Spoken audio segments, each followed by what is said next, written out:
Isang mapagpalang araw po sa inyo, Kuya Bari. Ang totoo po niyan na humaling akong pakinggan ang inyong napakagandang boses habang binabasa ang mga kwentong karanasan ng mga kapwa ko sender. Kaya po, naisip ko ding ipadala ang aking sariling karanasan. Gusto ko po sanang ibahagi ang aking hindi malilimutang encounter sa isang aswang. Siguro po, kakaunti na lang ang naniniwala sa mga nilalang kagaya nila sa panahon ngayon. Marahil ang mga tao ay masyado ng matatapang para makipagsagupaan sa mga nilalang na dati ay dilubyo ang hatid sa bawat nilalang. Ang pangyayaring ito ay naganap taong 2004 sa isang baryo sa Antique. Siya nga po pala, tawagin niyo na lang po ako sa pangalang Hari. Ako po ay 33 anyos, walang asawa at kasalukuyang nagtatrabaho bilang isang manager sa isang malaking kumpanya dito sa Makati. Ang aking mga magulang ay matagal nang naninirahan sa probinsya ng Batangas, kaya nag-iisa na lang ako rito sa condominium unit namin. May mga negosyo kasi sila doon na kailangan nilang atupagin, kagaya ng aming resort na talaga namang tinatangkilik din ng karamihan sa aming mga kakilala, kaanak at mga kaibigan. Ako naman, Kuya Bari, ay labis na pinahahalagahan ang aking trabaho dahil po kakapromote ko lamang po bilang isang manager. Kahit ilang beses na akong pinakikiusapan ni Mama na umuwi ng Batangas o kahit magbakasyon man lang, kahit sandali lang ay hindi ko po mapaunlakan. Napakahirap humanap ng tamang schedule. Ako na ang halos inaasahan kasi ng kumpanya, kaya hindi po ako talaga makaalis-alis dito. Bukod pa kasi sa pagiging isang taong dedicated sa trabaho, ay pangarap ko din ang makapag-ipon ng malaking halaga habang nabubuhay pa ako. Alam kong marami ang literal na natatawa dahil sa ginagawa ko. Iba nga sa mga kaibigan ko, tinatanong ako kung ano pa ba ang hinahanap ko. Dahil halos nasa akin na daw ang lahat at nakukuha ko pa ang lahat ng aking gusto. Tila hindi ako mapakali sa tuwing naiisip ko na maliban sa aking trabaho at sa mga negosyo ng aking mga magulang, ay pinangarap ko ding makapamasyal sa buong Pilipinas hanggang sa magsawa ako. Yung mga naririnig kong kwento ng aking mga kaibigan katulad ng lugar sa Pilipinas na may aswang ay ginusto kong pasyalan. Hindi naman po ako natatakot sa kanila. Dahil noong mga panahong iyon, wala pa naman ako ni isa sa kanila ang nakakaharap. Ito ay hindi naman katang-isip dahil marami na akong nakilala na nagpapatunay na totoo raw ang mga nilalang na iyon. Maliban sa pangarap kong magbakasyon at pagpapahalaga sa trabaho, mahilig din po akong kumain. Sa katunayan nga po, gusto kong suyurin ang buong bansa para makahanap ng lugar na may magagandang view para magtayo ng isang negosyo. Isang cafe na alam kong makakapagparelax sa mga taong kagaya ko na mahilig sa kape. Isang araw, maaga akong bumangon dahil may usapan kami ng kaibigan kong si Karen na pupunta sa Antique para mamasyal. Bigla ulit akong na-excite, lalo na't kilalang magandang pasyalan ang Antique sa dami ng nagagandahang view.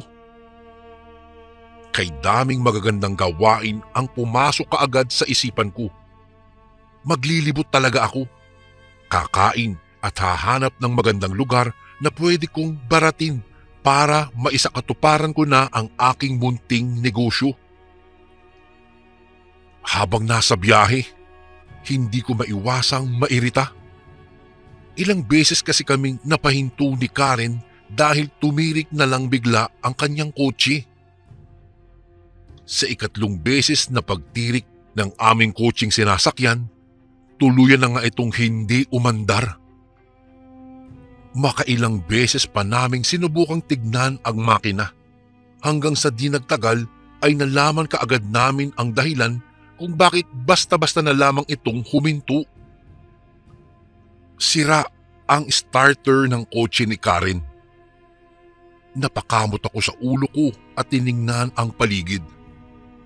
Napamura ako nang mapansing talagang sa ilang na lugar pa kami talaga napahinto at wala man lang pwedeng hingan ng tulong.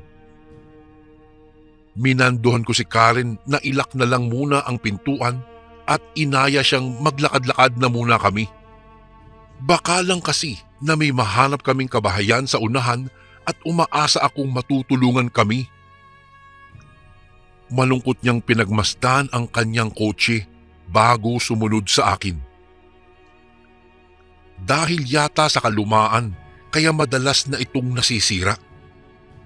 Sabi ko pa sa kanya, kapag ka nagkapera siya, pwede namang siyang bumili ng bago.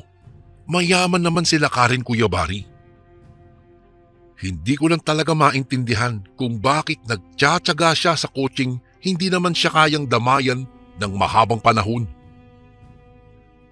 Nanghihinayang ako dahil malayo pa ang pupuntahan namin at mukhang hindi na yata kami makakapunta pa roon. Sabik pa naman akong sumama dahil pwede akong maghanap ng lugar na magugustuhan kong pagtayuan ng aking kapihan. Balita ko nga, maraming nagpupuntang mga banyaga o foreigner sa nasabing lugar, kaya naman nalulungkot talaga ako sa nangyaring pagkapurnada ng lakad namin noon.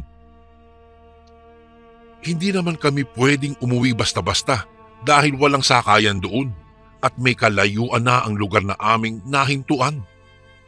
Kailangan pa naming bumiyahe at baka may mangyari pang masama sa aming kotse kapag kainiwan namin ito sa lugar ng matagal. Ang ikinaiinis ko lang, Kuya Bari, sa kawalan din ng signal. Hindi ko alam kung ano ang nangyari at ang malakas na signal kanina ay basta na lang naglaho. Para bang ilaw na biglang nag-brown out na lang kasi nawalan talaga kami ng koneksyon. Wala namang problema sa akin iyon dahil nakapagdesisyon na ako na maghahanap ng bahay na pwedeng may nakatira at tutulungan kami sa aming problema. At sana nga lang may sasakyan para magawa niyang hilahin ang aming kotse paalis sa kinatitirikan nito. Hindi ko namamalayang inaanunsyo na pala sa akin ni Karen na may natatanaw daw siyang kabahayan sa ibaba ng kalsadang tinatahak namin. Anya, baka raw may mga tindahan o nagtitinda ng mga piyesa ng sasakyan. Bibilhin daw niya muna ang piyesang kailangan sa kotse dahil alam niyang marunong akong magkabit noon at kaya kong ayusin ng mabilis ang kanyang sasakyan. Tumango ako sa kanya at nagpaalam kung pwede bang maglibot-libot din ako. Hindi ko kasi alam kung nasaan na kami. Nagbabaka sakali lang din akong makakita ng magandang pwesto dito at nang matanong ko na din kung nasaan kami. Sabi ni Karen, pwede naman akong mag-ikot-ikot pero hindi ko raw dapat na ilayo ang cellphone ko. Tatawag siya sa akin kapag may signal na at alam ko naman na hindi ako pwedeng lumayo. Wala kami sa aming teritoryo at mahirap magtiwala sa mga taong nasa banyagang lugar na kinaroroonan namin. Pananakot pa niya, baka raw pinamumugaran ang lugar na ito ng mga aswang na kung maaari ay wag na wag kong kakalimutan. Tumango naman ako sa kanya at hindi na ako muling nagsalita pa. Tuluyan na kaming naghiwalay at lumiko na sa kinaroroonan ng malalaking tindahan nang makita ko ang mga taong abala sa pamimili ng nagagandahan na mga paninda. Napalingon-lingon ako sa paligid. Mukhang simpleng bayan lamang itong narating namin. May maliliit kasing bahay na napapalibutan ng palayan. May mga butik, parlor at palengke. Ibang-iba ito sa lugar na pinanggalingan namin, Kuya Bari. Talagang amoy probinsya na ang kalsadang tinataha ko. Hindi kagaya sa syudad na wala na talagang halos makitang kakahuyan dahil sa dami nga ng dinedevelop na lugar para gawing mga establishmento. Sa kakalakad ko, hindi ko namamalayang nasa isang palengke na ako. May mga nakikita naman akong stalls at mga namimili. Tingin ko pa nga ay ang mumura ng kanilang mga paninda sa bandang ito. Napapalibutan ng makapal na pader ang paligid ng bunting baryong ito, kaya napalingon ako sa pinanggalingan.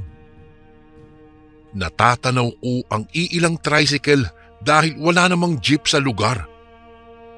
Hindi ko alam kung malayo na ba ang nalalakad ko, basta lang kasi akong naglakad. Isa pa, para kasing biglang nagbago ang itsura ng tinatahak kong kalsada. Sinubukan kong kuhain ang aking cellphone. Inusisa ko ito ng maayos. May signal naman pero walang text o tawag na galing kay Karen. Siguro maraming tao sa tindahang napuntahan niya kaya hindi siya kaagad nakabili ng piyesa ng kotse. Ibinulsa ko ang aking cellphone at napatingin sa unahan. Napag-alaman kong may pinagkakaguluhan pala sa unahan kaya naengganyo akong magpunta para makita kung ano nga ba ang mayroon. Pawisan na ang mga tao at mukhang nakikipag-agawan pa kaya naman halos nagsumiksik ako para lang makapunta sa loob. Gusto kong malaman kung ano ba ang mayroon at baka naman isa din ako sa makabili. May iilang mamimili din akong nakikitang nagkakatuwaan at kanya-kanyang hila sa tila kung ano ang pinag-aagawan nila, kaya napapangiti akong pinagmamasdan sila.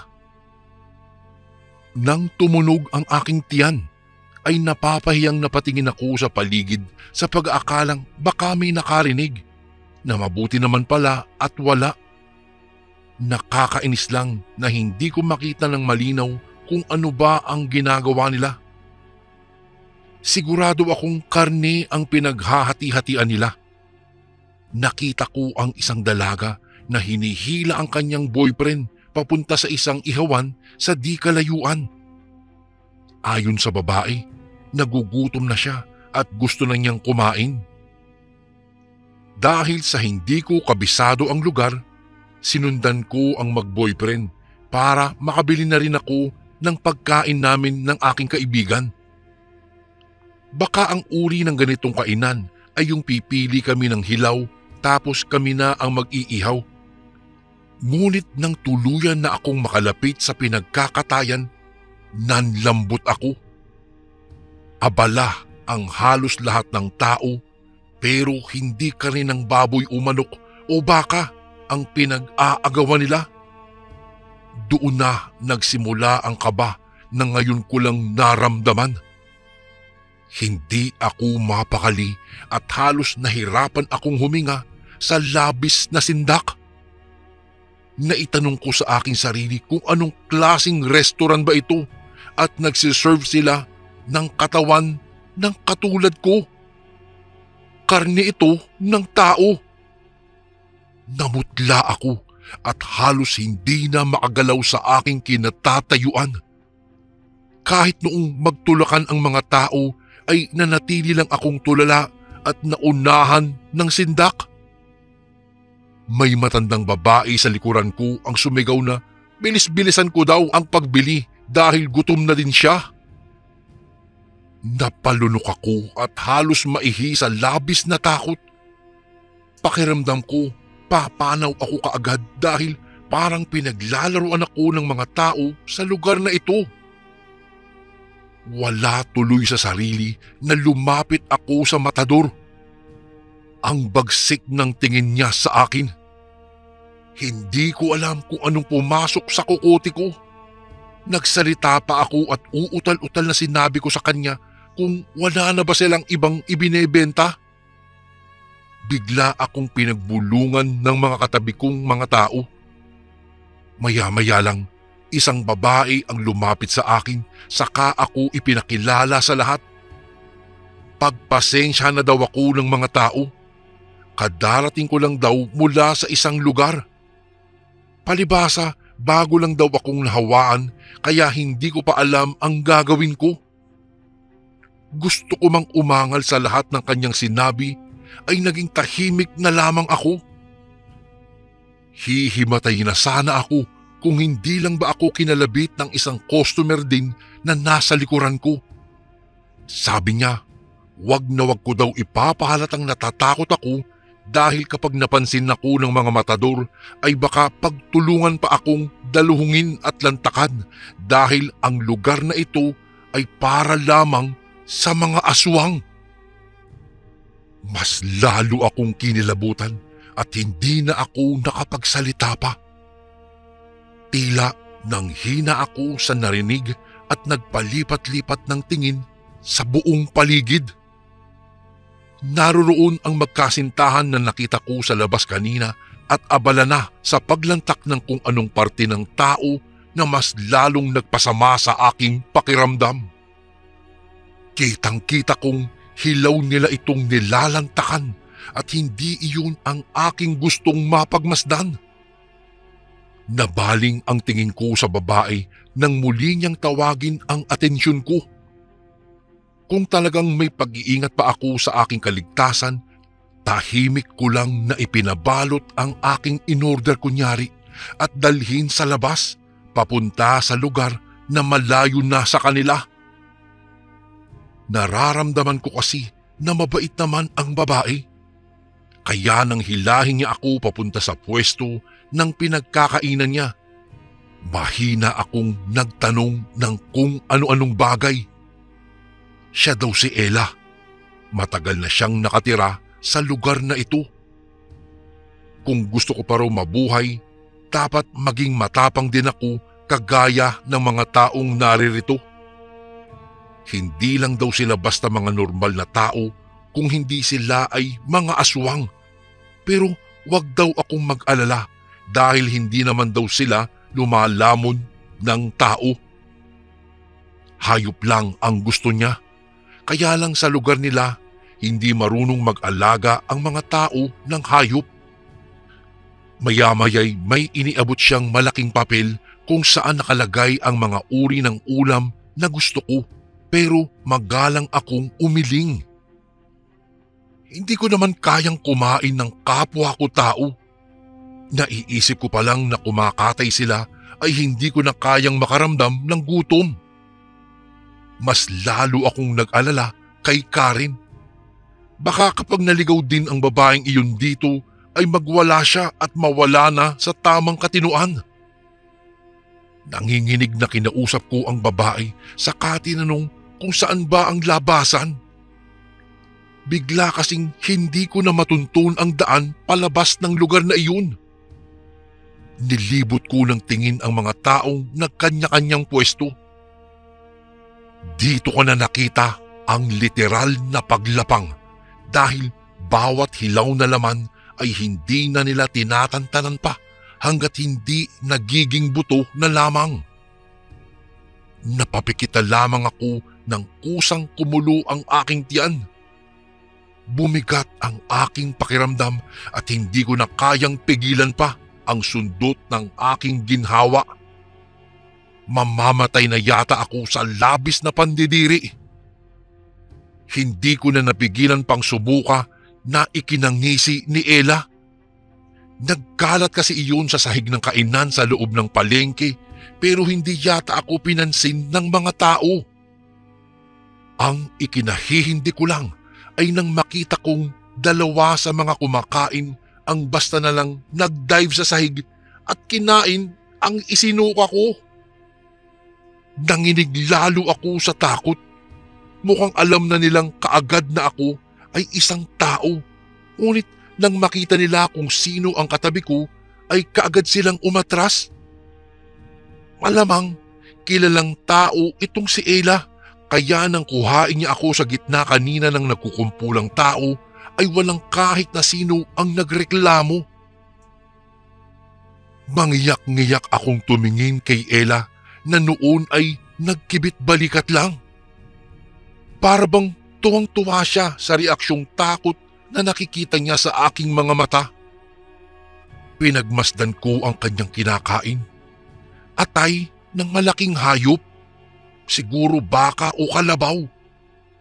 Hilaw niya din itong kinakain at nalalanghap ko pa ang pinaghalong lansa at anghit sa aking kinaroroonan. Nang tapos na siyang kumain, tumayo siya at kinawayan ako. Alam kong nagugutom ako kanina pero bigla itong nawala nang malaman at masaksihan ko ang nakahihindik na hitsura ng kainang ito. Nang lumabas kami ay isa sa mga tao ang nakasalubong ko at marahas kaming tinitigan. Nagbago bigla ang ekspresyon ng mukha nito saka sinabing may tao daw nakasama si Ella. Daglaway kaagad ang lahat at automatikong napatingin sa akin dahilan para manghina ako sa labis na takot. Sabi pa ni Ella, lumabas ako ng kainan at lumayo na sa palengke saka lumiko pakanan sa isang crossing na aking madaraanan. Nais kong bumanghalit ng iyak pero tumango ako at sinunod ang kanyang sinabi. Kahit nanunuyo na ang laway ko sa labis na takot ay kaagad kong sinunod si Ella. Butil-butil ang pawis ko sa noo at kasing lamig na yata ng ref ang aking mga kamay.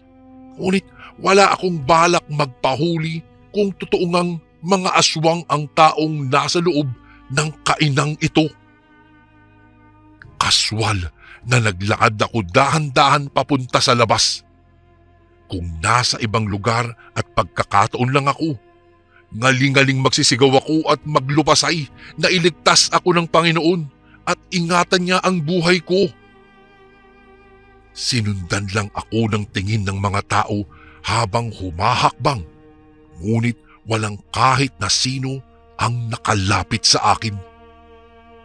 Sa totoo lang, gustong-gusto ko nang umiyak pero abot-abot ang pagpipigil ko sa aking sarili. Gustong-gusto ko nang makalabas sa lugar na iyon at wag nang babalik kahit kailan. Nanginginig ang kalamnan kong nilingon si Ella na noon ay bigla nang dinamba ng mga tao. Kitang-kita ko nang pagtulungan siyang daluhungin saka iginaya ang paraan ng paglantak sa isang buhay na hayop. Walang nagawa si Ella kung hindi umatungal sa sakit na kanyang nararamdaman. Sinigawan pa niya akong tumakbo na kaya naman hindi na ako nag-aksaya pa ng panahon. Dito na ako nagkaroon ng pagkakataon na makatakbo sa abot ng aking makakaya. Halos hingal na hingal ako sa paghahanap ng paraan para makaalis lamang. At nakahinga na lamang ako ng maluwag nang tuluyan na akong makalabas doon. Nang makalayo ako sa lugar, tarantang naglupasay sa kakaiyak para lang mailabas ko ang lahat ng takot na naramdaman ko. Si Ella na siyang nagligtas sa akin ay hindi na nakasunod, kaya malamang nilantakan na ng mga aswang ang kapalit ko. Nanginginig na kinapkap ko ang aking cellphone at nagkataong nagre-ring iyon. Si Karen. Tumatawag sa akin si Karen. Anya, okay na daw ang kotse. Nagpasama siya sa mekaniko sa kinaroroonan ng sasakyan at ako na lang daw ang hinihintay niyang bumalik. Napatanong pa siya kung nasaan daw ako. Hindi na ako nagsalita pa, Kuya Bari. Umakyat ang dugo ko sa ulo at wala sa sariling nagtatakbo pabalik sa kinaroroonan ng sasakyan namin. Ngunit nagkandaligaw-ligaw pa ako dahil sa pagkataranta ko pero mabuti na lang at nagawa ko namang matuntun ang daan at laking tuwa nang magkita kami ni Karen. Gulat na gulat siya nang makita ang aking kalagayan at itsura at napatanong kung saan ako nang galing. Mangiyak-ngiyak kong sinabi sa kanya na nagkandaligaw ako at nakapasok sa isang kainan sa loob ng palengke. Ikinuwento ko sa kanya ang lahat ng nangyari sa akin, lahat ng mga karumal-dumal na nasaksihan ko. Pati si Ella ay naikwento ko rin sa kanya na hindi ko man lang naisama ng buhay dahil mukhang nilantakan na siya kapalit ng buhay ko. Hindi ko lubos akalain na ang pangarap kong mamasyal sa iba't ibang lugar at paghanap ng magandang pwesto sa aking coffee shop ay hahantong sa isang nakakahindik na karanasang hindi ko malilimutan. Dahil sa takot ay pinaharurot ni Karen ang kotse at hindi na nag-aksaya pa ng panahon na makauwi. Ang inaalala ko lang, Kuya Bari, ay si Ella. Hindi kami magkakilala pero napakabuti niya. Alam kong iniligtas niya ako, ngunit siya naman ang napahamak. Sana matahimik nawa ang kanyang kaluluwa. Hanggang sa makarating kami sa bahay, hindi ko magawang magsalita na. Sobra talaga ang trauma at ang takot na aking nadarama na halos hindi ko na magawang ipagsabi kahit kanino ang nakahihindik na karanasan ko tungkol sa kainang iyon sa palengke na pinamumugaran pala talaga ng mga aswang. Isang hindi kapanipaniwalang pangyayari na kahit nasa modernong panahon na pala tayo ay hindi ko talaga sukat akalain na mayroon pa rin palang mga nilalang na tinatawag nilang mga aswang ang nakasalamuha ko sa lugar na iyon. Isang malaking aral para sa akin ang karanasang iyon, Kuya Bari. Isa lang po talaga ang masasabi ko at maiiwanan sa lahat ng nakikinig ngayon. Huwag lang tayong papakampante dahil nariyan lang sila sa paligid at nakikihalubilo sa atin. Hanggang dito na lang po ang aking kwento at sana po pala ay mapasama din itong kwento kong ito sa inyong channel. Lubos na gumagalang, Hari.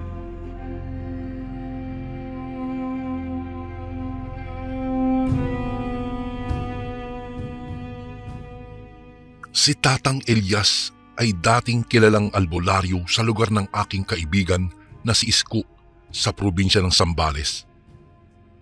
Isa sa pinakamatapang at mabuting taong nakilala ko.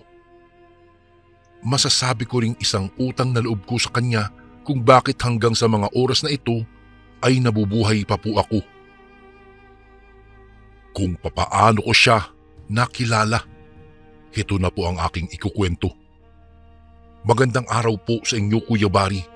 Ako nga po pala si Eddie. Pero tawagin niyo na lang po akong Eds. Sa ngayon po ay dito na po ako nakatira sa syudad ng Pasay, kasama ng aking asawa at 3 anak. Ang kwentong ibabahagi ko po ay nangyari 20 taon na rin ang nakakaraan. Pero hanggang sa mga oras na ito, ang naging karanasan ko at ng aking kaibigang si Isko ay hindi ko pa rin nalilimutan. Taong 2003, 22 anyos pa lang po ako noon at binata pa. Sa unang pagkakataon ay nakarating ako ng Palawan nang isama ako ng kaibigan kong si Isko sa kanilang probinsya. Sa pagkakatanda ko po, Kuya Bari, magmamahal na araw po noon. Na taon din nakatatapos lang ng kontrata namin sa pabrikang pareho naming pinapasukan, kung kaya nahikayat niya ako na sumama muna sa kanilang probinsya habang hindi pa kami natatanggap sa panibagong trabahong inaplaya namin. Habang naroroon po kami, 3 beses sa isang linggo, umi-extra kami ni Isko sa isang koprahan ng kaibigan ng kanyang ama, ang may-ari. Sadyang mabait ang may-ari ng kopra na iyon na si Tatang Elias. Sa katunayan po, siya mismo ang nag-alok sa amin ni Isko na pansamantalang magtrabaho sa kanyang koprahan habang naroroon po kami. Hindi na rin kami tumanggi. Kailangan na rin kasi namin ng pera para sa panggasto sa mga pangangailangan namin. Hindi naman po naging mahirap sa amin ang pagtatrabaho sa kuprahan. Mababait at magaang kasama ang mga katrabaho po namin doon. Sa mga araw na wala kaming gawa sa kuprahan, nagpapakaabala naman kami ni Isko sa pamamasyal sa bundok o di kaya naman ay minsan naman ay sa bukid. Ngunit may pagkakataon noon na pinagsabihan kami ni Tatang Elias na mag-iingat kami sa tuwing aakyat ng bundok at pakaiwasan namin ang gumawi sa pinakatuktok nito. Delikado raw kasi sa bahaging iyon ng bundok ayon kay Tatang Elias. Marami raw kasing nakatirang mantahungal doon. Isa raw itong uri ng aswang na may hawig daw sa isang baka pero walang sungay. Marami na akong naririnig na mga kwento tungkol sa mga aswang.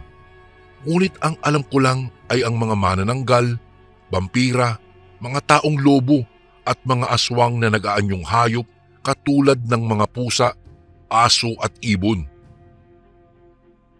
Iyon pa lang ang unang pagkakataon na nakarinig ako ng aswang na baka.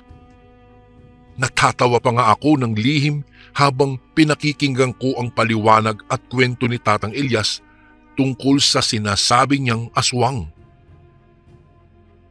Kahit noon pa man kasi, hindi na ako naniniwala sa mga ganoong kwento, lalo't ni minsan naman, hindi pa po ako nakakita ng ganoon.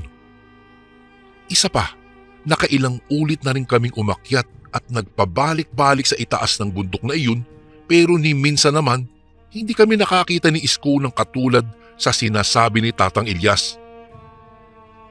May ilang pagkakataon na rin inabutan na kami roon ng halos padilim na, ngunit wala namang nangyaring masama sa amin. Pero dahil nabanggit na rin sa akin ni Isko na dating albularyo sa kanilang lugar itong si Tatang Elias, ay hindi na ako nagtaka pa kung bakit mapaniwalain siya sa mga ganoong nilalang. Mahigit 1 buwan na rin kami noon sa lugar nila Isko nang makatanggap kami pareho ng tawag na pinagre-report na kami sa trabahong inaplayan namin. Tuwang-tuwa kaming dalawa dahil sa wakas makakabalik na kami ulit ng Maynila. Ang ikinaganda pa noon, stay in kami sa bago naming papasukan kaya hindi na namin iisipin pa ang uupahan namin. Noon din ay nagpaalam na kami kay Tatang Elias na babalik na kami ulit ng Maynila. Masaya naman siya at natuwa siya para sa amin ni Isko at sinabihan pa kaming lagi kaming mag-iingat. Ngunit bago kami bumalik ng Maynila, sinulit muna namin ang ilang araw pa naming nalalabi sa lugar nila Isko. Nagpakasawa na kami sa pamamasyal, lalo't pagdating sa Maynila ay siguradong puro trabaho na lang ulit ang aming aatupagin. Siyempre pa Kuya Bari, hindi pwedeng hindi kami aakyat ng bundok ni Isko. Sadyang hilig kasi naming pareho ang umakyat doon, lalo't bukod sa tahimik ay napakarami ring magagandang tanawin doon. At para masulit ang huling araw ng pag-akyat namin, nagsama pa kami ng ilang katrabaho namin sa may kuprahan at nagbaon pa kami ng mga makakain namin doon. Niyaya pa nga namin si Tatang Elias na sumama. Sigurado rin kasing mamimiss din niya kami ni Isko kapag bumalik na kami ng Maynila. Sa sobrang bait kasi ni Tatang Elias, para na rin namin siyang tatay na palaging nagpapayo sa amin. Kaso nga lang, hindi na siya sumama sa pag-akyat ng bundok. Hindi na raw niya kasi kakayanin pa ang lumakad ng malayo dahil mabilis na raw siyang mahapo at hingalin. Lalo pat matarik ang aakyatin. Iginawa na lamang niya kami ng suman na balanghoy para pangdagdag baon namin. Bukod doon, may ibinigay rin sa amin si Tatang Elias na parang malambot na tangkay ng halaman na maraming tinik. Ang sabi niya'y dalhin namin iyon. Maaari daw naming magamit ito kung sakaling makaengkwentro kami ng kahit anong uri ng aswang sa bundok. Pinigilan ko na nga lang na mapatawa habang tinatanggap ang bagay na iyon kay Tatang Elias, Kuya Bari.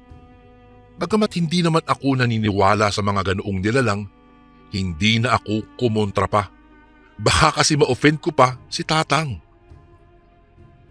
At dumating na nga ang araw ng aming pag-akyat sa bundok. Pagkarating namin sa gitnang parte ng bundok, nagpahinga muna kami at nagkainan ng mga baon namin. May kataasan na rin kasi ang araw at masakit na ang dala nitong init sa aming mga balat. Napagpasyahan naming mga bandang hapon na namin ipagpatuloy ang pag-akyat. Tutal naman, malapit-lapit na rin kami roon. Hindi naman nasayang ang oras namin sa pag-akyat sa pinakatuktok dahil sa totoo namang maganda ang naabutan naming mga tanawin. Lahat kami ay hindi mapakali sa pagpupwesto sa kung saan-saang sulok doon para kumuha ng larawan.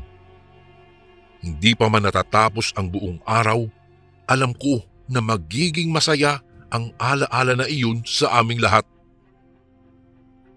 Ngunit isang pangyayari ang hindi namin talaga inaasahan. Nagkaligaw-ligaw kami ng daan ng pababa na kami. Nalibang kasi kami sa pagkuha ng mga bungang kahoy sa mga punong nadaraanan namin at hindi namin napansing ibang daan na pala ang dinadaanan namin. Ilang ulit naming sinubukang hanapin ang tamang daan, ngunit bumabalik at bumabalik pa rin kami sa kung saan kami huling tumigil. Hanggang sa napagpasyahan ng mga kasamahan namin na magsipagbaliktad ng mga damit para daw hindi kami tuluyang maligaw. Maging si Isko ay nagbaliktad din ng kanyang damit maliban lang sa akin.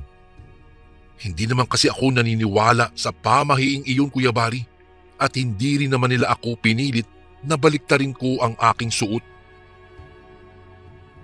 Nagpatuloy na ulit kami sa aming paglalakad makalipas lang ang ilang sandali. Nakakita kami ng magkasalungat na daan. Dahil doon, nagkaroon ng kalituhan sa amin kung saan ba sa dalawang iyon ang dapat naming daanan. Nagtataka kaming lahat dahil wala naman kaming natatandaan na may magkasalungat na daan doon.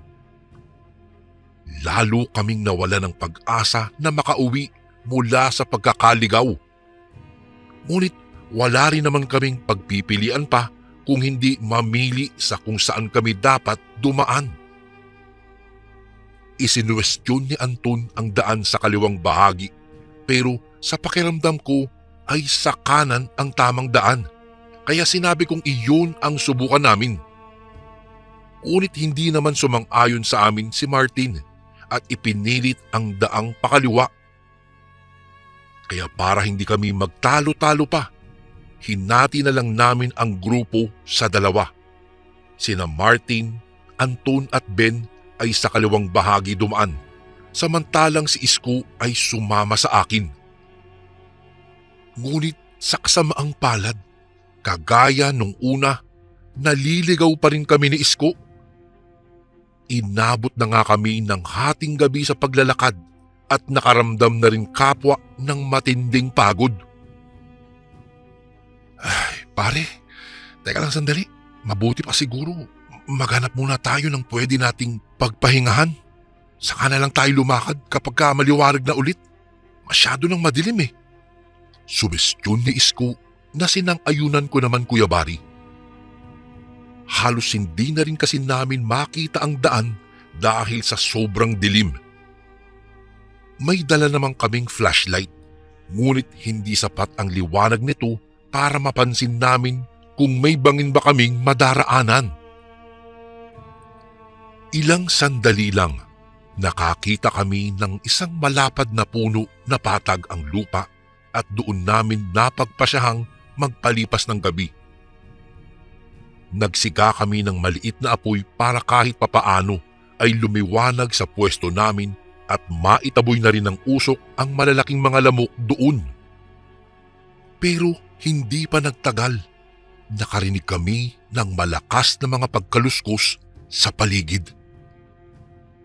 Inakala naming noong una ay mga ibang tao na nagawi roon. Na marahil sila Martin iyon at naliligaw pa rin kaya nagpunta sa kinaroroonan namin. Ngunit ganoon na lang ang aming gulat nang biglang tumambad sa mga mata namin ang isang kakaiba at nakakatakot na tila malaking hayop. Sa tulong ng liwanag ng maliit na apoy, kitang-kita namin ang nakakakilabot na anyo nito. Bago ko po ituloy ang kwentong ito ay may commercial lang muna tayo. Naririto na po ang Kasundo Mugs. Ito po ay personal na dinisenyo ko po para sa iyo kasundo. Ang bawat mug na bibilhin niyo po ay magiging malaking tulong para sa pagpapatuloy namin ng pagbibigay po sa inyo ng libreng kwento at libangan araw-araw. Ang Kasundo Mugs po ay available na po sa Lazada at Shopee. Yung link po ay nasa description ng video ito. Ngayon pa lang po, nagpapasalamat na ako sa iyo kasundo sa pagbili mo ng ating Kasundo Mugs. Maraming salamat po and God bless.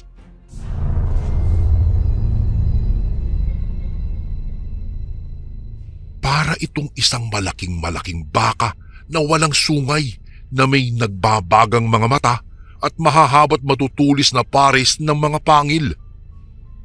Mabangis na nakatutok ang nanlilisik nitong tingin sa direksyon namin ni Isko. Galit na umaangil at kumikiskis ang isang paa sa kinatatayuan nito, tanda na anumang sandali ay susugod ito sa amin. At hindi nga ako nagkamali, Kuya Bari, dahil hindi pa lumipas ang sandali ay inatake kami nito. Mabuti na lamang at mas naging mabilis ako sa hayop na iyon kung kaya't agad ko nahila ang nakatulalang si Isko. Halos kalad ka rin ko na siya habang tumatakbo papalayo roon. Para namang siyang natauhan sa ginawa ko kaya kumaripas na rin siya ng takbo. Kapwa kami nagsisigaw sa takot habang humihingi kami ng saklolo. Ngunit sadyang gabi na at malayo rin ang mga kabahayan doon kaya malabong may makarinig pa sa aming mga sigaw. Dahil na rin sa mabato at may katirikan ang daan, nagkandada pa kami. Bangon, tayo at takbo ang ginawa namin hanggang muling madapa si Isko at sa pagkakataong iyon, hindi na niya magawang tumayo. Sobrang kirot daw ng kanyang binti at mukhang nabalian daw siya. Akmang aakayin ko naman si Isko nang biglang tumambad sa harapan namin ang nakakatakot na hayop. Sabay pa kaming napasigaw sa sindak at gulat sa biglaang pagsulpot nito. Mabilis pa sa isang kurap na sinalakay kami nito. Dahil hindi nga magawang gumalaw ni Isko kung kaya siya ang unang nasunggaban nito. Dinig na dinig ko ang malalakas niyang sigaw habang inaatake siya nito. Habang ako naman ay parang mababaliw sa pagkataranta at hindi alam talaga ang gagawin.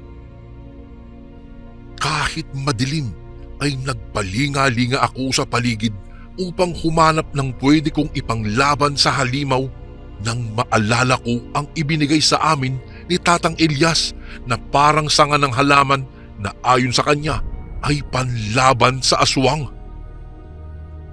Dali-dali ko itong kinuha sa aking bag na nakasukbit sa likuran ko. Dali-dali ko itong kinalkal, ngunit natigilan din ako sa ginagawa ko noong maalala kong palihim ko palang inihulog iyon sa daan noong paakyat na kami ng bundok. Napasuntok tuloy ako sa hawak kong bag dahil sa kawalan ng pag-asang mailigtas si Isko. Maluha-luha akong kumapa sa lupa para maghanap ng kahit anong maipanglalaban ko sa halimaw na iyon. Nakadampot naman ako ng may kalakihang bato at hindi na ako nag-aksaya pa ng oras at mabilis kong sinugod ang umaatake sa aking kaibigan. Malakas kong ipinukol ang bato sa katawan ng nilalang at naagaw ko naman ang atensyon nito. Sinigawan ko pa nga si Kiko na tumakbo na pero hindi ko na nakikitang kumikilos iyon. Paulit-ulit kong tinatawag ang pangalan niya ngunit hindi rin siya tumutugon. Lalapitan ko na sana siya pero ako naman ang binalingan ng halimaw. Malakas akong dinambahan nito at napasubsob ako sa lupa. Sa lakas nito ay parang nagkalasog-lasog ang aking mga buto. Gayunpaman, pinilit ko pa rin tumayo, subalit napatda ako nang makita kong pasugod na naman sa akin ang nakakatakot na aswang na iyon. Napapikit na lamang ako sa kawalan ng pag-asa.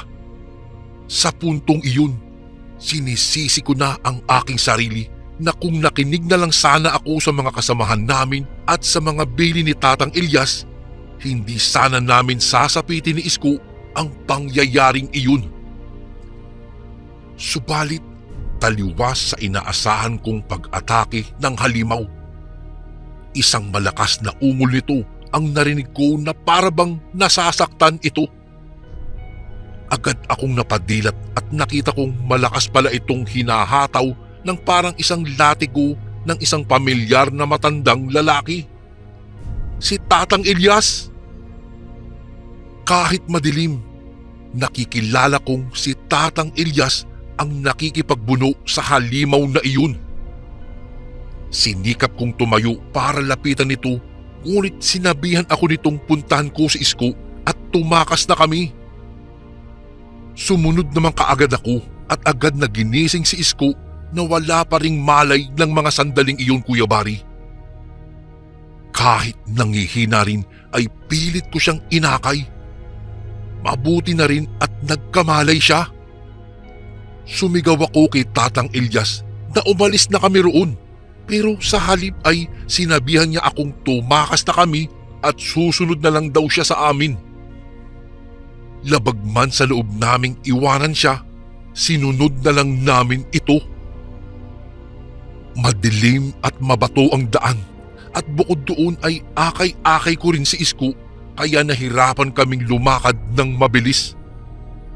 Pakiramdam ko nga'y mauubusan na rin ako ng lakas kaya parang gusto ko na ring sumuko. Nang marinig ko ang pagtawag ni Tatang Elias, ganoon na lamang ang tuwa namin nang malaman naming ligtas siya. Tinulungan niya ako sa pag-akay kay Isko. Madilim pa rin ang daan, Kuya Bari, ng sandaling iyon pero nagawa namin itong tahakin sa pamamagitan ng lamparang daladala ni Tatang Elias. Noon ay takang-taka ako kung saan niya nakuha iyon kaya hindi ko napigilang mapatanong. Pero sa halip na sagutin ang aking tanong, tumawa lang siya ng mahina. Magbubukang liwayway na rin nang marating namin ang paanan ng bundok. Nakahinga na rin kami ng maluwag dahil siguradong ang ligtas na kami. Gayunpaman, hindi pa rin kami iniwan ni Tatang Elias. Katunayan nga, hinatid pa nga kami nito hanggang sa tapat ng bakuran nila Isko. Nung naroroon na kami ay saka pa lang ito nagpaalam sa amin. Inalok pa namin ang matanda na tumuloy na muna sa loob ng bahay. Tutal ay mag-uumaga na at makapagkape man lang. Pero tumanggi siya at ang sabi kailangan na rin daw niyang umuwi dahil pihadong hinahanap na rin daw siya sa kanila.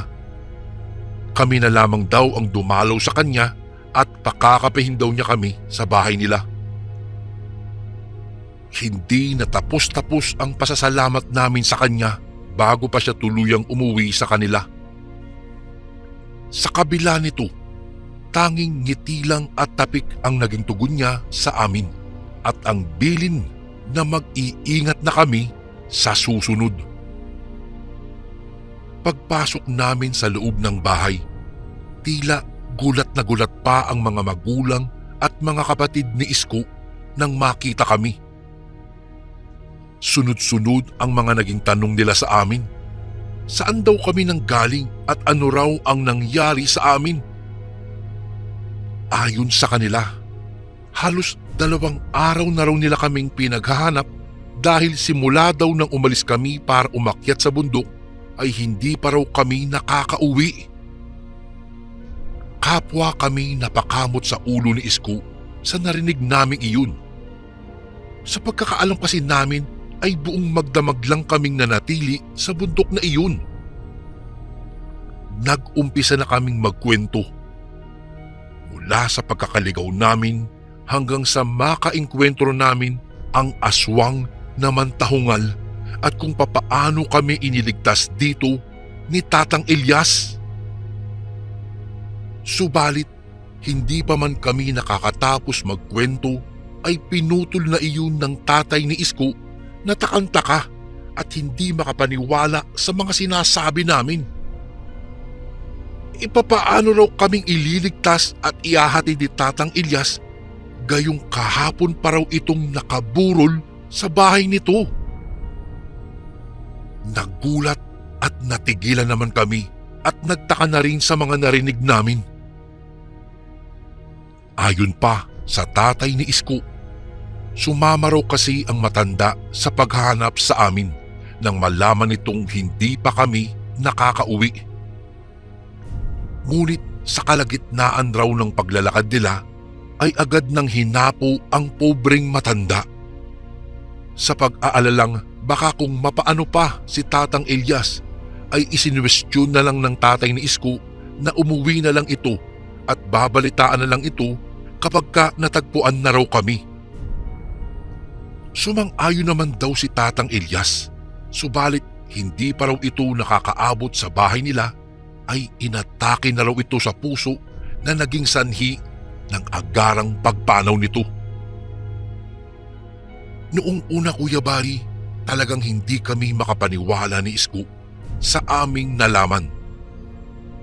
At para mapatunayang wala na nga si Tatang Elias, ay sinamahan kami ng mga magulang ni Isko sa bahay ng matanda kung saan ito nakaburol. Ganoon na lang ang panlalambot ng aking mga tuhod noong nasa harap na kami ng kabaong at nakitang nakahiga nga roon ang walang buhay na si Tatang Elias. Magkahalong pagdadalamhati at pangingilabot ang naramdaman ko ng mga oras na iyon. Hindi naman lubos maisip ni Isko ang kung papaanong nakasama pa namin si Tatang Elias matapos kami nitong iligtas sa mantahungal kung halos 2 araw na pala itong pumanaw.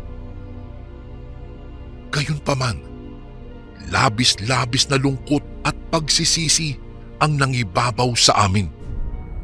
Kung hindi sana kami umakyat ng bundok, hindi sana kami mapapahamak ni Isko at marahil buhay pa rin sana itong si Tatang Elias. Maraming taon na rin ang lumipas, subalit magpahanggang ngayon, Kuya Bari, hindi pa rin namin maipaliwanag at mapaniwalaan ang kababalaghang nangyari sa amin. At hanggang sa mga oras na ito, patuloy pa rin kaming humihingi ng tawad kay Tatang Elias sa kapahamakang sinapit niya dahil lang sa amin. Pinagsisisihan ko rin, Kuya Bari, kung bakit ko tinapon at binaliwala ang ibinili niya sa aming pangontra sa aswang na iyon. Siguro kung tangan-tangan ko lang iyon, nailigtas ko ang aking kaibigan kaagad at hindi na napahamak pa si Tatang Elias. Sa kabilang banda, labis-labis din akong nagpapasalamat sa kanya dahil kahit pumanaw na siya, ay nagawa pa rin niyang iligtas ang buhay naming magkaibigan. Isang malaking aral ang dumagok sa akin dahil lang sa pangyayaring iyon, Kuya Bari. Magpahanggang ngayon ay hindi pa rin ako makapaniwala na nakasalamuhan namin ang isang klaseng nilalang na ngayon ay pinaniniwalaan ko na. Isang klaseng aswang ang naghatid sa amin ng kilabot at matinding takot noong nasa bundok pa kami. Isang tapat at mabuting kaibigan ang hindi namin sukat akalain na patay na pala ang makakapagligtas pa pala sa amin sa kapahamakan. Dito ko na po tatapusin ang aking kwento, Kuya Bari. Sana po mapili nyo ring basahin ito sa inyong channel. God bless po sa lahat ng nakikinig na kasundo ngayon, lalong-lalo na ang mga OFW. Shoutout po pala kay Donald Reynaldo na siya po ang nagtulak sa akin para isulat itong kwentong ito. Maraming salamat po muli. Lubos na gumagalang, Eddie.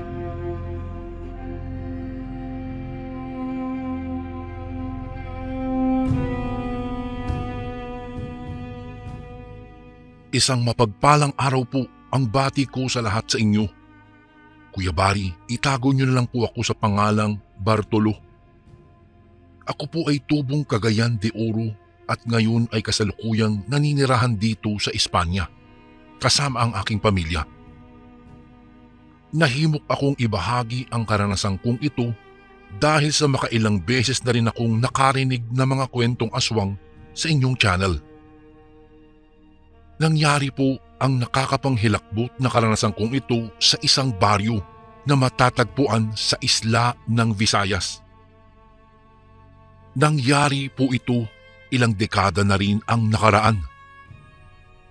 23 anyos pa lamang po ako noon nang napadpad ako sa isang baryo sa Visaya nang sumama ako sa aking tiyuhin sa lugar na kanyang tinitirhan.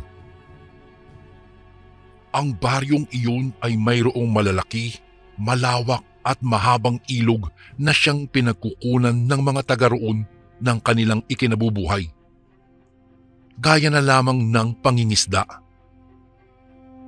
Dahil sanay akong magtampisaw sa dagat, tila nakakapanabik para sa akin ang lumangoy sa ilog na iyon nang una ko itong nasilayan.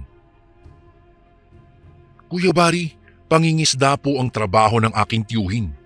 Kaya sa tuwing sasapit ang gabi ay sinasamahan ko siya sa ilog, sakay sa kanyang munting bangka upang mangisda.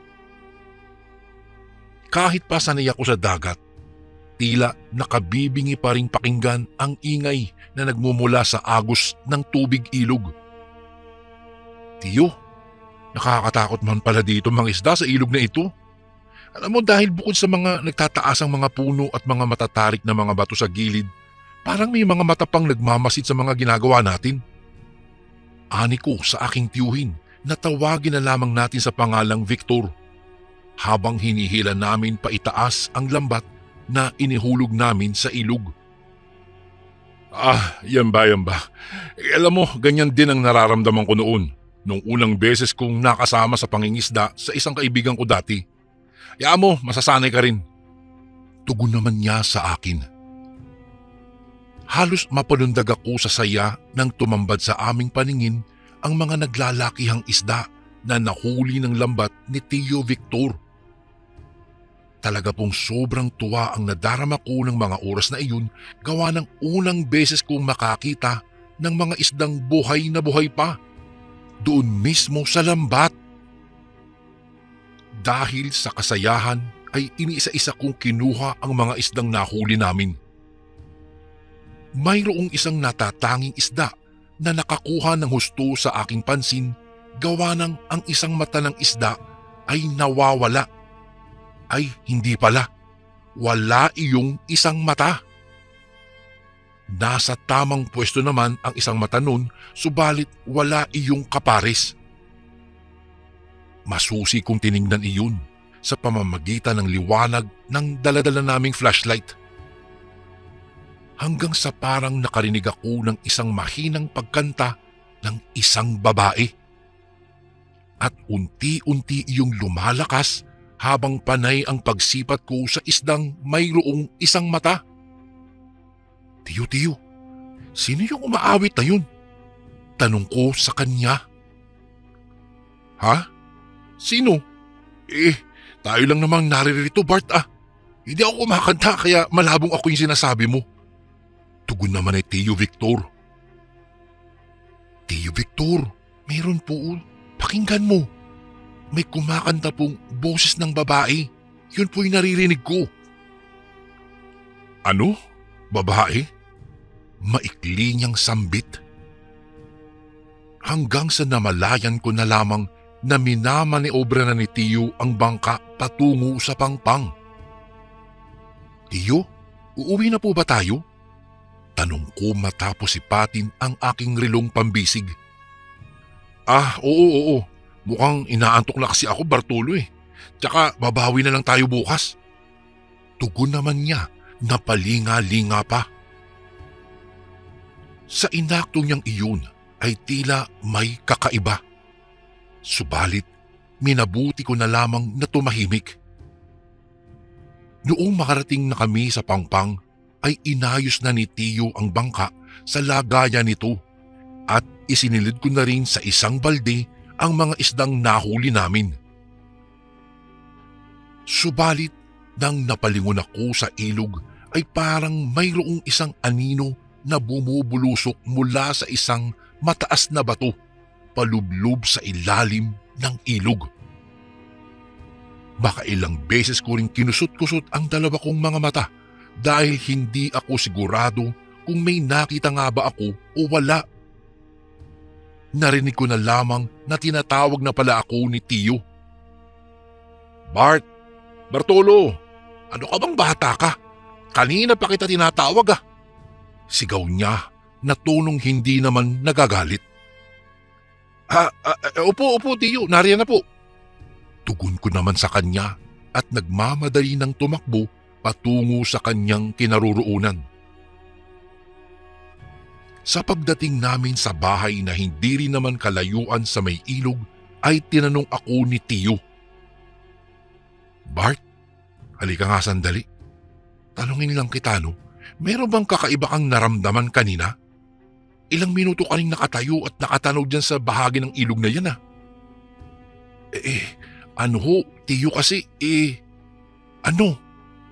Oo wala naman po.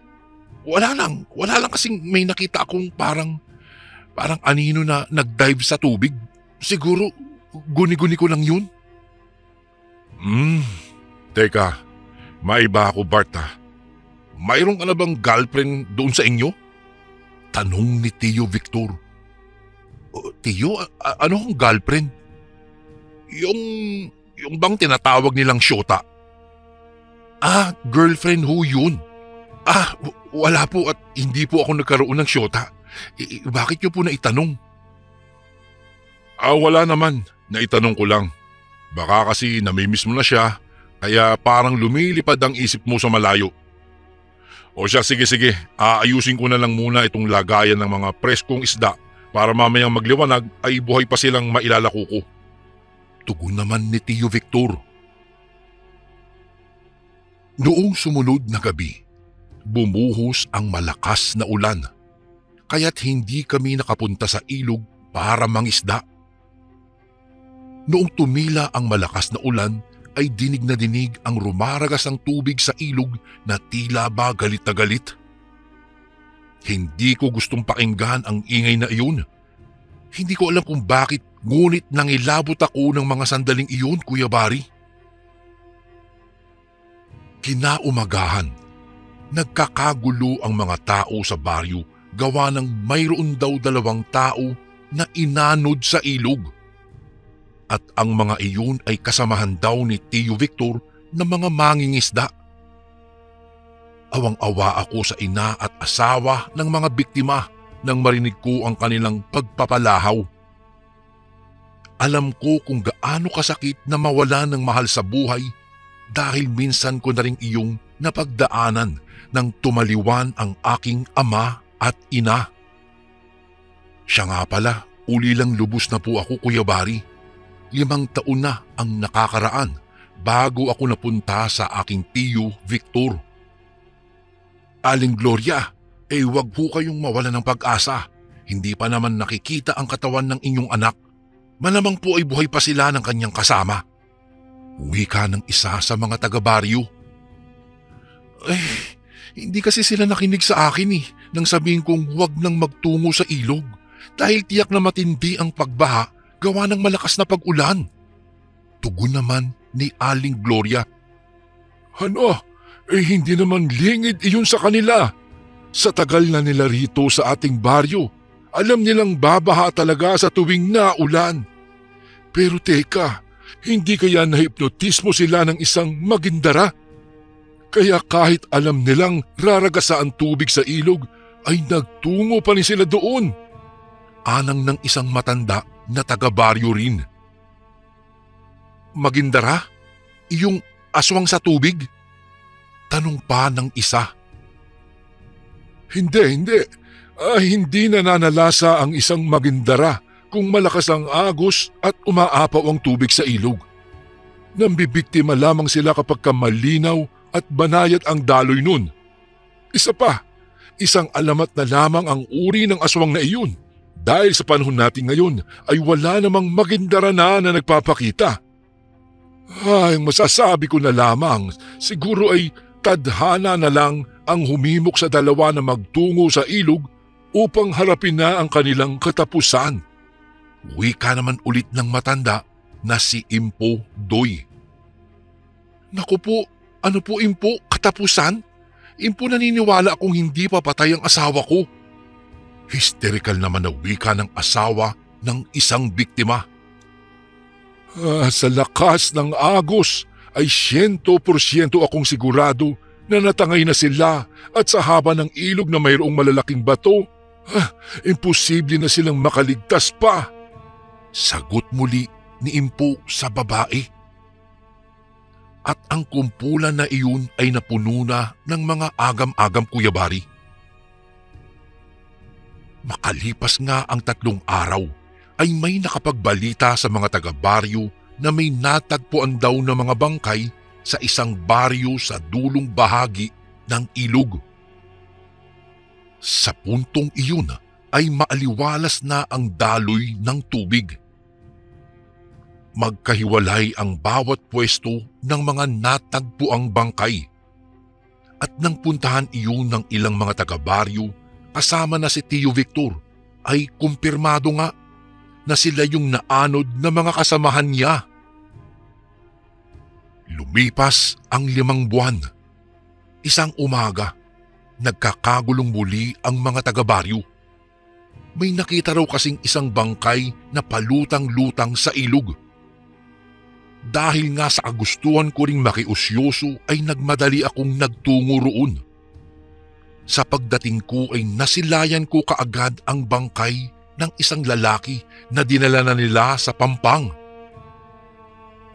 Mayroong itong mga sugat sa iba't ibang parte ng kanyang katawan.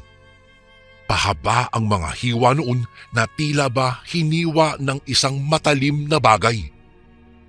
Dilat din ang mga mata ng biktima na para bang sindak na sindak sa kamatayang dumating sa kanya.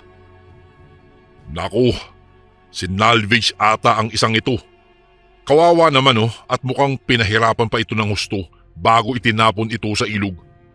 Saad ng kapitan ng baryo. Sige, ipaalam ka agad ito sa kalapit ng mga taga-baryo natin at ipablatter ka agad sa mga pulisya upang malaman ng pamilya ng biktima ang kalunos-lunos na nangyari sa kanya. Dagdag na utos pa ng kapitan sa kanyang mga tanod. Sa araw ding iyon, nakuha ng kapamilya ng biktima ang bangkay. Napag-alaman namin na naligo pala umano sa ilog ang lalaking noong nagdaang gabi, subalit hindi na raw ito nakauwi pa, ayon sa kanyang mga magulang. Naririto na po ang Kasundo Mugs.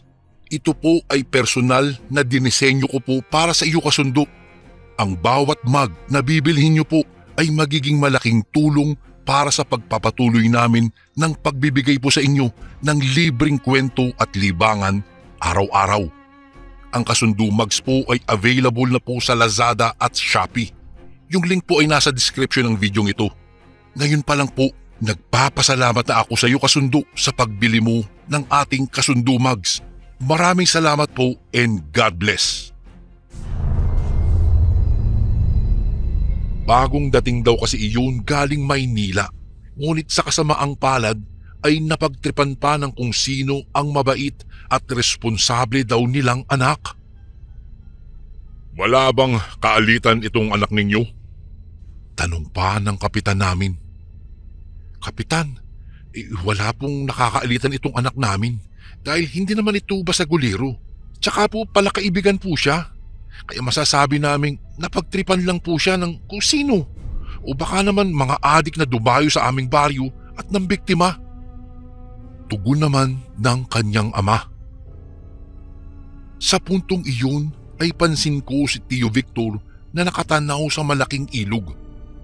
Bagamat maaliwalas ang panahon at malinaw ang ilog, ay kapansin-pansin ang pagiging malalim nun gawa ng hindi masusukat ng iyong mga mata ang kalaliman ng ilog kung titignan mo ito mula sa ibabaw. Sa pag-uwi namin sa aming tinitirhan ni Tio Victor ay tila ba nananamlay siya. Tio Victor, ayos lang po ba kayo? Tanong ko sa kanya dahil panay ang pagbuga niya ng buntong hininga. Ay naku Bart, mukhang lalagnatin yata ako. Teka nga, bili mo nga ako ng gamot doon sa may tindahan. Utos niya sa akin kasabay ng mahinang pag-ubo. Nagmadali naman akong nagtungo sa tindahan. Sakto naman sa pagdating ko doon, nadatnan ko sina Impo Doy at isa pang matanda na si Impo Bon na nag-uusap. Ilang dekada na ring tahimik ang ating baryo, Impo. At sa palagay ko, nagbalik na naman ang aswang sa ilog. Naulinigan ko ang sinabi ng matanda, kaya naman ay napahinto ako sa pagtawag sa tindera at naupo ako muna sa isang sulok ng tindahan upang makinig sa pinag-uusapan nila. Nakuha kasi nila ang kuryosidad ko nang banggitin ang salitang aswang. Balik Kuya Bari, ikalawang beses ko na kasi iyong narinig, kaya naman sa pagkakataong iyon ay gusto kong malaman ang tungkol sa aswang na sinasabi nila. Mukhang pareho tayo ng iniisip. Nang masilayan ko ang mga sugat ng binata, alam na alam kong nilikha iyon ng isang magindara. Tugon naman ni Impodoy. Mawalang galang na ho sa inyong dalawa mga Impo. Ano ho ba yung aswang na magindara na narinig ko po mula sa inyong mga taga rito? Hindi ko na napigilang magtanong sa kanila. Iho, nandiyan ka pala. Alam mo ang magindara ay isang uri ng aswang na nanananahan sa mga katubigan. Mapaalat man o tabang ng tubig ay kaya nilang pamugaran. Sila ay mga babaeng aswang na nambibiktima ng mga mangingisda o di kaya naman ay mga taong nahuhumaling maligo sa ilog. Ginagamitan nila ng hipnotismo ang kanilang mga bibiktimahin nang sa gayon ay madali nila itong maakit. Sa panahon ng aming kabataan nitong si Impobon ay marami na ang nabiktima ng aswang na magindara. Subalit bigla iyong natigil sa hindi malamang dahilan. Sa tingin ko, ngayon ay muli iyong nagbalik upang maghasik na naman ng lagim dito sa ating baryo. Mahabang tugon ni Impodoy. Sa mga narinig ko ay bumuka na lamang ng kusa ang aking bibig Kuya Bari, gawa ng hindi ko lubos maisip na mayroon palang ganoong uri ng nilalang. Hanggang sa matuling lumipas ang mga araw, gabi-gabi pa rin akong sumasama kay Tio Victor na mangisda sa ilog. Hanggang sa nabulabog na lamang ang baryo ng sunod-sunod na pagkawala ng mga mangingisda sa tuwing magtutungo sa ilog kapag kagabi. May ilan ring mga binata na hindi na nakakauwi pa sa kanilang tahanan kapag ka nagkayayaang maligo sa ilog na iyon. Marami ng haka-haka ang kumakalat noon at hindi na namin alam kung ano ang paniniwalaan. Hanggang sa binansagan na ang baryong iyon bilang pinakadelikadong baryo sa buong munisipyo. Ang dating ilog na dinadayo ng mga kabataan na taga-ibang baryo ay hindi na nakikitaan pa ng pagdayo, gawa ng takot ang mga iyon na mabiktima ng sinasabi nilang aswang na magindara. Sa parte naman namin ni Tio Victor ay hindi kami gaanong nagpapaniwala sa mga sabi-sabi. Kaya naman patuloy lang kami sa aming pangingisda. Nakakatuwa ngang isipin na lumaki-laki na rin ang kita namin mula sa mga inilalakong isda, gawa ng nabawasan na ang aming mga kakompetensyang mangingisda. Dahil iilan na lang sa mga mangingisda roon ang naglalakas ng loob na magtungo tuwing gabi, gawa ng natatakot din silang mabiktima ng aswang sa tubig. Isang gabi, maliwanag at bilog na bilog ang buwan. Habang masigasig naming hinihila pa itaas ang lambat, ay may biglang nahagip ang aking paningin. Sa isang malaking bato doon sa gilid ng ilog, may isang anino na gumagalaw-galaw. Bigla iyong lumusong sa tubig na naglikha ng ingay. Dahil naman sa pagkagulat ko, ay kaagad akong tumayo upang tanawin kung nasa na iyon nagtungo, at noong maaninag ko ang tubig sa ilog na parang inaararo, ay kaagad akong napasigaw. Tio Victor, mayroon pong paparating! Hindi ko na nakita pa ang reaksyon ng aking tiyuhin. Gawa ng nakafocus ang atensyon ko sa nilalang na nasa ilalim ng tubig. Ang flashlight ay nasa aking ulo. Tinali ko iyon upang hindi na ako mahirapang hawakan iyon. Kaya naman, palinga-linga ako sa paligid ng bangka kung may makikita ba akong kakaiba. Nagtataka akong tahimik lang si Tio Victor. Pagkaraan lang ng ilang sandali, bigla na lang kumiling-kiling ang bangkang sinasakyan namin. Noong una ay mahina pa, ngunit dahan-dahang lumalakas iyon. Bart, bilisan nating magsagwan papunta sa pangpang. Pasigaw na saad ni Tio Victor noong parang nililindol na ang bangka namin at kaagad na minanipula iyon. Subalit biglang may dumamba sa bangka mula sa ilalim, kaya natigil saglit ang aming pagsasagwan dahil sa aming gulat. Noong ibaling ko ang aking ulo upang silipin ang gilid ng bangka sa labas na bahagi, ay sakto namang naitutuko sa mukha ng nilalang ang ilaw ng flashlight. Isang mukha ng babae na nakanganga at kitang-kita ang nakalabas nitong matatalim at mahahabang dila na sa tansya ko po ay isang dangkal ang haba. Mayroon siyang mga ngipin na tila ngipin ng lagari sa tulis. Kulubot din ang balat nito at nanlilisik ang kanyang dalawang mga mata na nakatingin sa akin. Sintak na sintak ako sa aking nakita, kaya naman ay nagsisigaw na ako. Tio! Tio! May halimaw!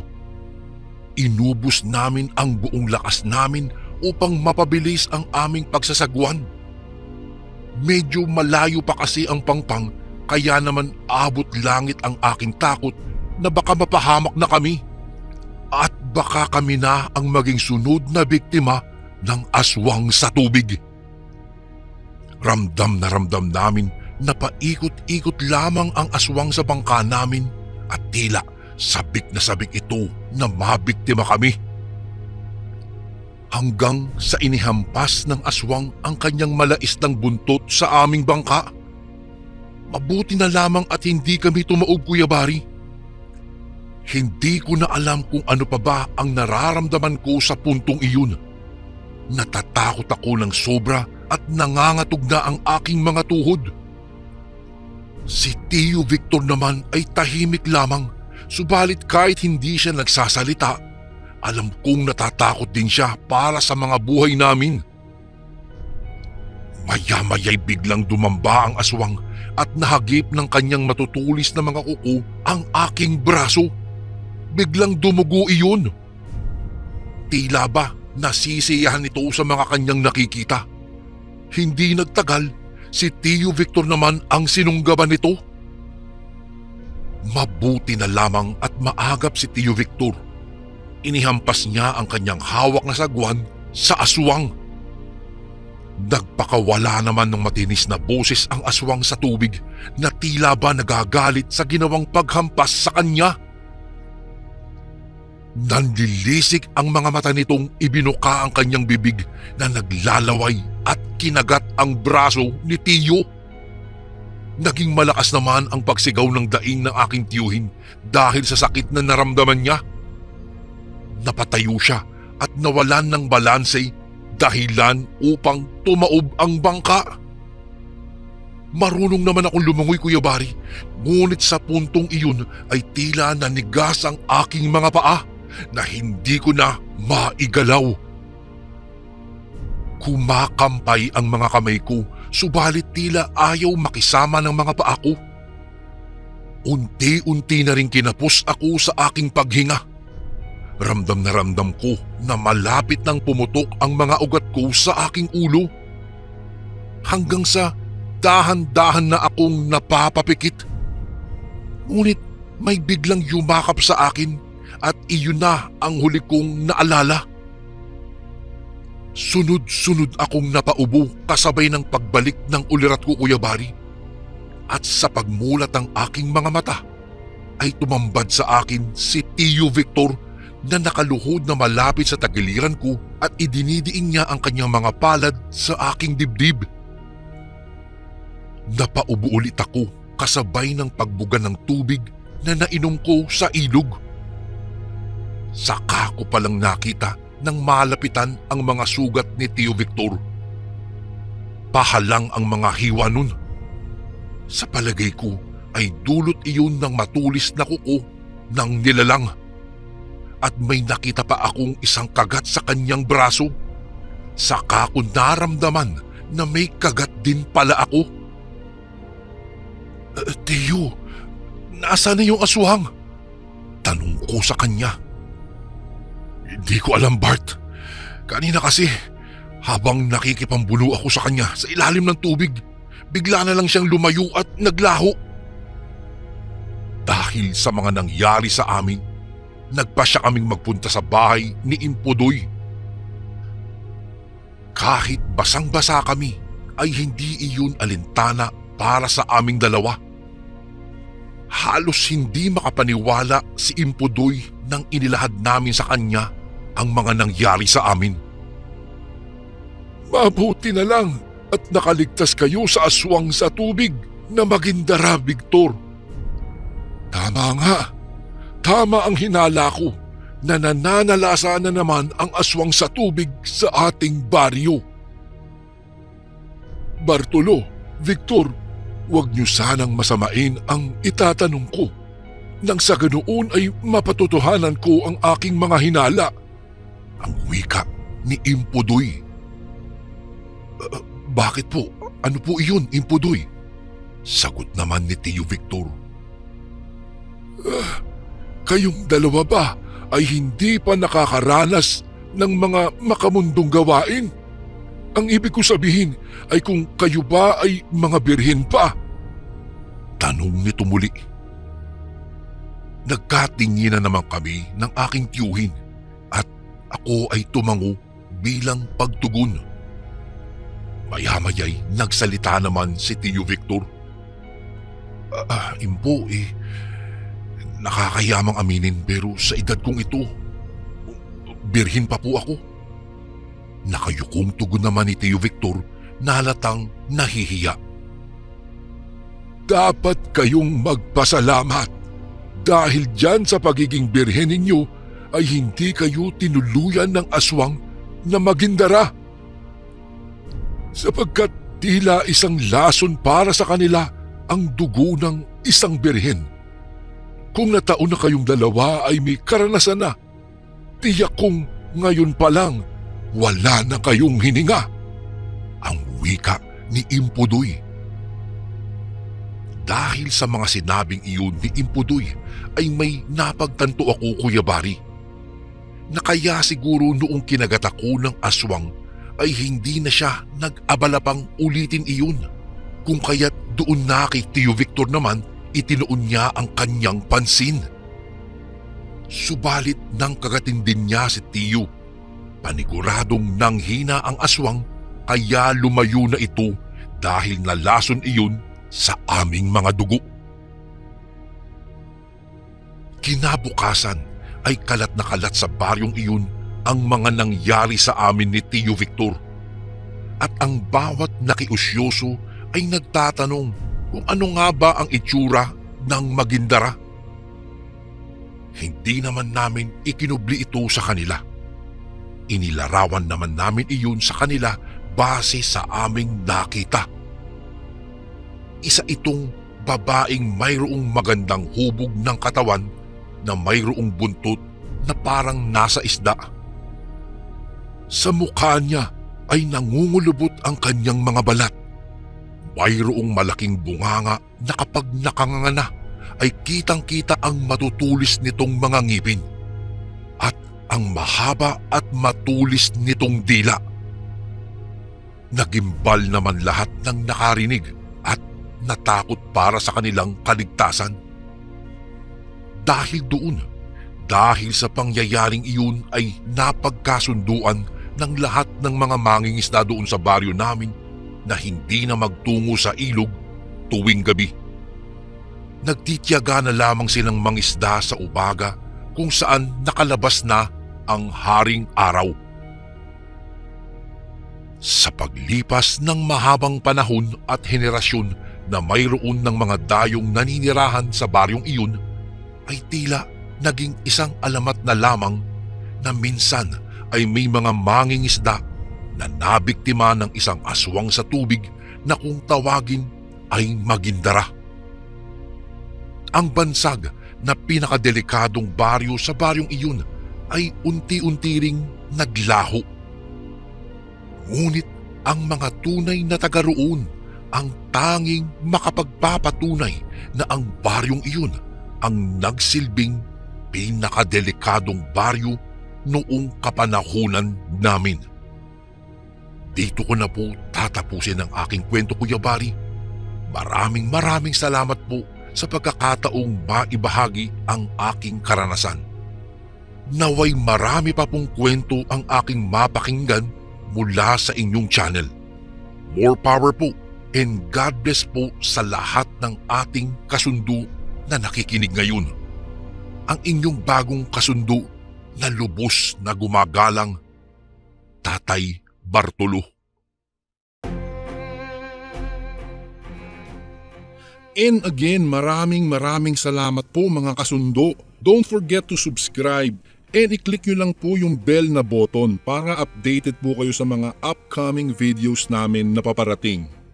Maraming salamat po ulit. God bless and ingat po lagi dyan. Ito po si Kuya Bari at ako ang Sundo.